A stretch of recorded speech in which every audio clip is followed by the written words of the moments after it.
Esta es una biolectura, la pueden dejar de fondo mientras realizan otras actividades. Esto es Horus, un relato original, episodio 38, El nacimiento de Orión, primera parte.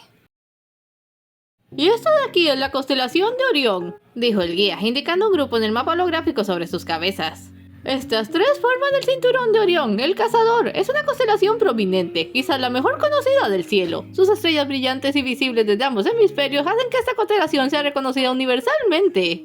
Existe una fascinante historia mitológica sobre este grupo de estrellas.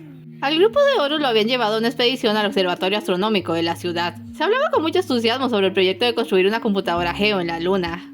La superioridad mecánica en el espacio no necesitaban aire y tenían rasgos de supervivencia mayores, les daba esperanzas de extenderse y lograr la frustrada conquista del espacio con la que tanto soñaron los humanos de la pasada era.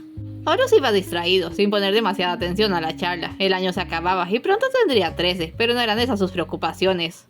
Llevaba varias semanas buscando cómo dar un paso más en sus planes. Ahora ya aceptaba que fueran sus planes, así no entendiera de dónde venía la motivación. Para motivar a los androides a ser menos sumisos frente a las máquinas. ¿Qué podía hacerse para soltar sus talentos? Había notado que muchos androides tenían dones, pero temían expresarlos porque el talento se relacionaba al arte, y las máquinas no aceptaban el arte. Además, debía ser cuidadoso. Nox era una amenaza siempre pendiente. ¿Qué hacer para desviar su mirada? Ahora el guía les mostraba otra constelación, y Horus seguía perdido. Tenía que ser muy cauteloso. Ya no era solo por su padre, debía pensar en las gemelas.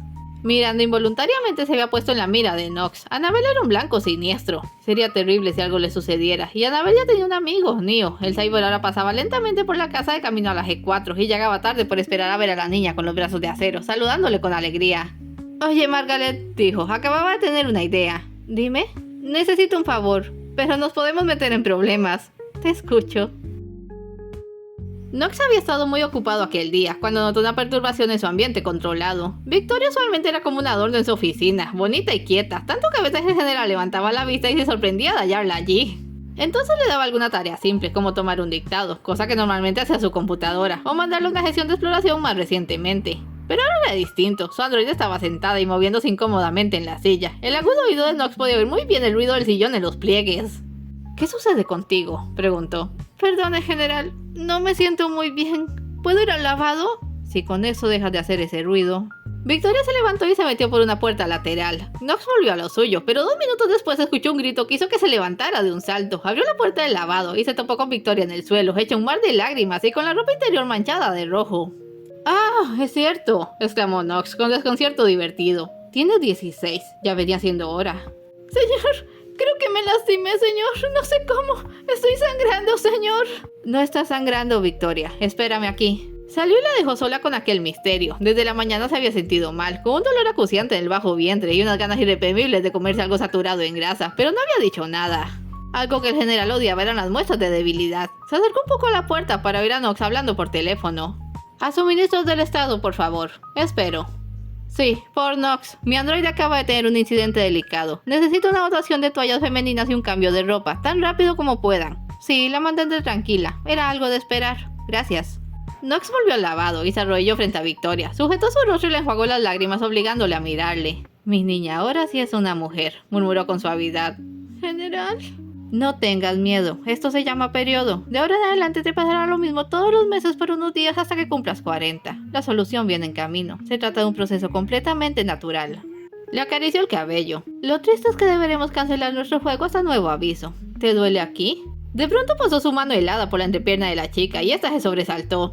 Un poco, dijo, agitada sin saber por qué. Nada que un bocadillo no resuelva. Te pediré algo y puedes irte a casa temprano hoy. A los 5 minutos una máquina femenina entró con algo de ropa y un paquete con objetos alargados muy raros. Le dijo a Victoria que se llamaban toallas, le enseñó cómo usarlas y por órdenes de Nox se la llevó a comer algo antes de dejarla en su casa. La chica seguía perturbada por lo que había ocurrido y el general decía que ya no iban a jugar. Significaba que de nuevo le prohibían el azúcar, pero lo más preocupante, ¿por qué se había sentido así cuando el general la tocó? Se había sentido excitada. El martes que los androides entraron a esparcimiento, el vigilante de entrada miró con cierta extrañeza a un chico de más con una capucha. Anotó el dato, pero no detuvo a nadie, pues a veces los grupos se revolvían al entrar. Una vez dentro, Margaret le quitó la capucha al chico. Era Neo. Magnífico trabajo, dijo Horus. Un gusto tenerte con nosotros hoy, Neo. Bueno, lo traje, dijo Margaret. G dice que se lo regresemos entero. ¿Para qué lo quieres? Vamos a despertar al artista dentro de nosotros y Neo nos ayudará. ¿Trajo sus dibujos? Siempre los trae. Excelente, hagamos esto. Llevaron a Neo a una mesa y lo pusieron a dibujar, no sin antes dispersar sus dibujos por la mesa trayendo miradas. Neo era una novedad por ser cyborg y tenía la mano más talentosa que ninguno hubiera visto. Oro se apresuró a subir a la tarima y tomar el micrófono. Chicos, quiero que saluden a nuestro invitado de hoy. Se llama Neo, vive con Yeon, trabaja en la G4 y como verán, tiene un gran talento que no teme demostrar. Hoy quiero que hablemos sobre eso. Ven a darnos una idea, Margaret. La aludida subió en el acto, ella siempre sabía más de todo. Muy bien, empecemos con algo simple. ¿Quién sabe lo que significa exactamente talento? Nadie respondió. Lo supuse. Bueno, un talento es algo que ustedes saben hacer mejor que otras personas, algo particular que les hace únicos. Como pueden ver, Neo es muy bueno dibujando. ¿Pero eso no es arte?, preguntó alguien. Primero que nada deben de entender que en esta vida todo tiene algo de arte si se hace con pasión. El propio Nox, que tanto habla en contra del arte, parece no darse cuenta de que la oratoria entra en ese grupo. Apuesto que muchos de ustedes son buenos en algo y no se han dado cuenta de que en realidad es arte. Vamos a ver. ¿Alguien que quiera confesarse aquí? Tabitha fue la primera en subirse a la tarima, con cierta timidez impropia. Tomó aire y de pronto se levantó parte de la camisa, revelando un psicodélico dibujo de flores en su estómago, que produjo exclamaciones sorpresivas en el público. ¡Tabitha!, dijo Horus, mirando el dibujo con asombro. No me digas que tú hiciste eso, dijo Margaret. Pues sí, mi primer dueño me enseñó tallado y también cómo hacer un tatuaje. Ese me lo hice yo solita. ¿Y te dolió?, preguntó alguien. Un poco, pero luego uno se acostumbra. Yo quiero uno, dijo alguien. Esto se repitió varias veces. Con ese primer paso otros se atrevieron, y así se supo que Finn y Megan, las hermanas de la generación cero, sabían hacer malabares de manera asombrosa entre sí, que un chico de sexto era ventrílocuo, lo cual explicaba ciertas bromas pesadas en su salón. Había algunos que sabían cocinar, otros como Shock tenían talento para el baile, y otros para la música o el dibujo.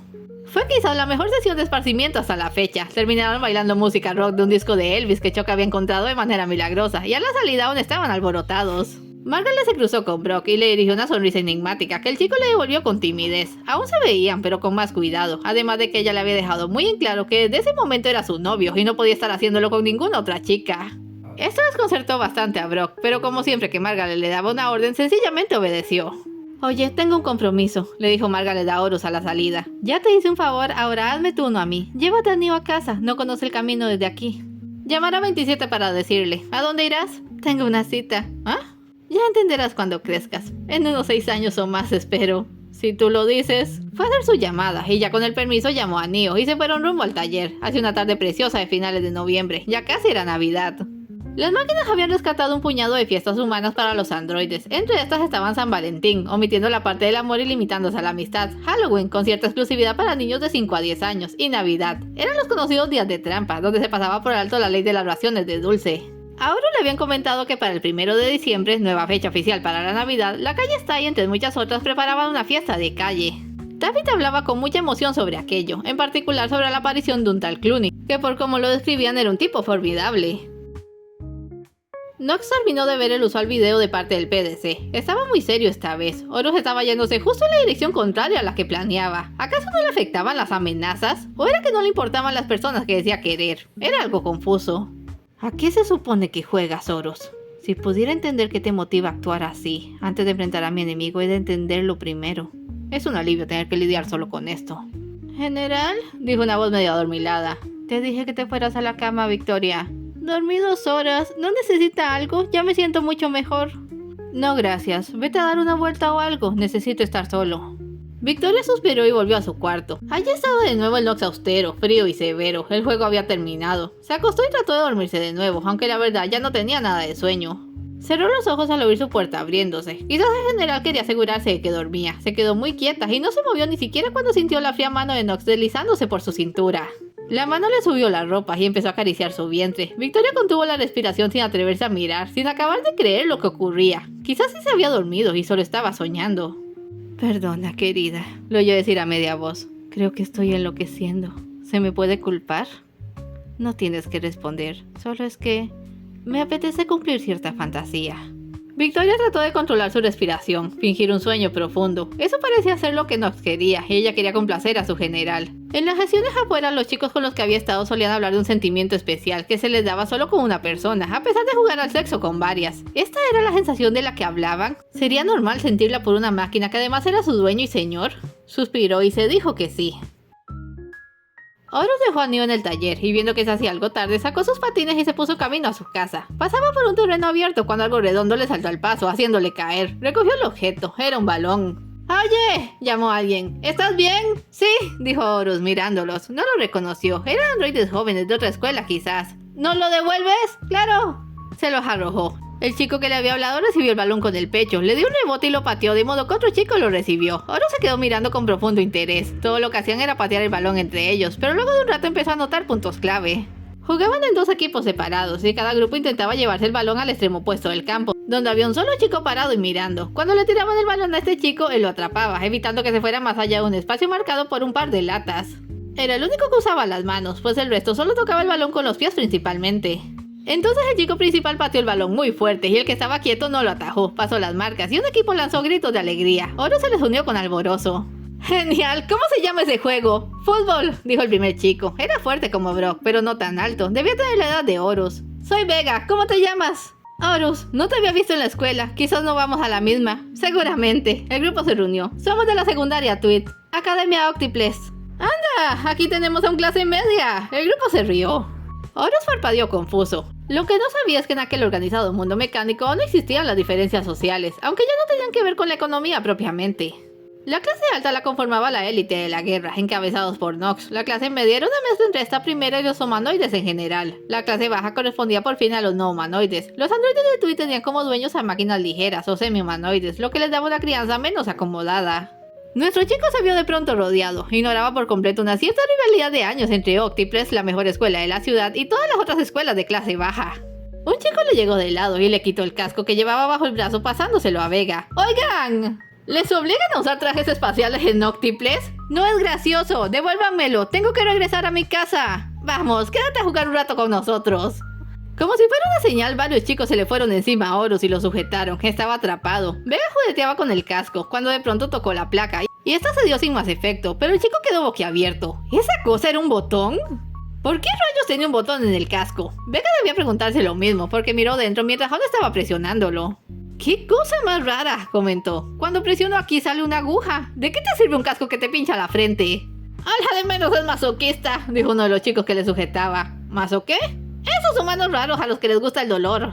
No, exclamó Horus. No inventen, a mí no me gusta el dolor ni nada de eso. Déjenme ir, eso está mal. Cierra la boca, clase media, le espetó Vega. Hay que ponérselo a ver qué hace, sugirió alguien. Sí, eso, le secundaron varias voces. Ya dejen de jugar, ustedes no saben comportarse. No seas así, querías que te lo devolviéramos, ¿no? Con un movimiento Vega le puso el casco. Ahora veamos para qué sirve este botón. El corazón de Horus latía a 1000 por hora. G le había dicho que no presionara la placa si no estaba en peligro mortal. Él sabía de ese botón. ¡Él sabía de ese botón! Se debatió con furia, pero lo tenían agarrado entre 5, y cuando Vega presionó la placa en su casco no pudo hacer otra cosa que gritar de dolor al sentir un agudo pinchazo en la frente. Y entonces pasó, una voz desconocida tonó en su cabeza, al mismo tiempo que podía sentir como una poderosa corriente eléctrica recorría su cuerpo. Módulo ofensivo activado.